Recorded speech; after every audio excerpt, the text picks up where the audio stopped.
TVP పరిధిలో పనిచేసినటువంటి ఈ పేషెంట్ కేర్ అలాగే ఈ మన శానిటేషన్ సెక్యూరిటీ సిబ్బంది ఎవరైతే ఉన్నారో వీళ్ళకు పెండింగ్లో ఉన్న జీతాలు వెంటనే చెల్లించాలని ఈరోజు జిల్లా కలెక్టర్ గారికి కొమరంభీం జిల్లా కలెక్టర్ గారికి మెమోరాండం ఇచ్చినాం.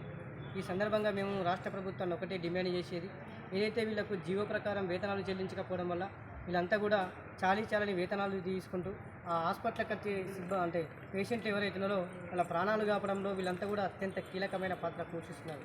ముఖ్యంగా మరి శానిటేషన్ కానివ్వండి, పేషెంట్ కేర్ కానివ్వండి, అలాగే మరి సెక్యూరిటీ సిబ్బంది గత అనేక సంవత్సరాల నుంచి పనిచేసినప్పటికీ కూడా ఇప్పటి వరకు కూడా వీళ్ళకు ఈఎస్ఐ పిఎఫ్ ఏజెన్సీలేమో మేము కడుతున్నామని చెప్తారు, కానీ వీళ్ళకు రికార్డు పరంగా ఎలాంటి అంటే ఆ సెక్యూరిటీ లేకపోవడం వల్ల అనేక ఇబ్బందులు అవుతుంది.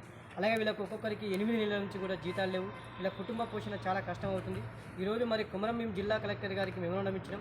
ఇప్పటికైనా మంచిదే, రాష్ట్ర ప్రభుత్వం వెంటనే కాంట్రాక్టర్లకు బిల్లులు చెల్లించి, కాంట్రాక్టర్లు ఏమంటున్నారంటే మాకు ప్రభుత్వం గత 7-8 నెలల నుంచి బిల్లులు చెల్లించడం లేదు, మేము దానివల్లనే మా దగ్గర వనరులు లేకపోవడం వల్ల మేము జీతం ఇస్తలేమని కాంట్రాక్టర్లు చెప్తుంటారు. అలాగే మేము రాష్ట్ర ప్రభుత్వాన్ని ఒకటే డిమాండ్ చేసేది, ఏదైతే పెండింగ్లో ఉన్నటువంటి బిల్స్ కాంట్రాక్టర్లకు వెంటనే చెల్లించి ఈ నెల 20వ తారీఖులోపు వీళ్ళ జీతాలు చెల్లించకుంటే జిల్లా వ్యాప్తంగా అందరినీ కలుపుకొని నిరవధిక సమ్మెలోకి వెళ్తామని ఈ సందర్భంగా మరి రాష్ట్ర ప్రభుత్వానికి మేము తెలియజేస్తున్నాం.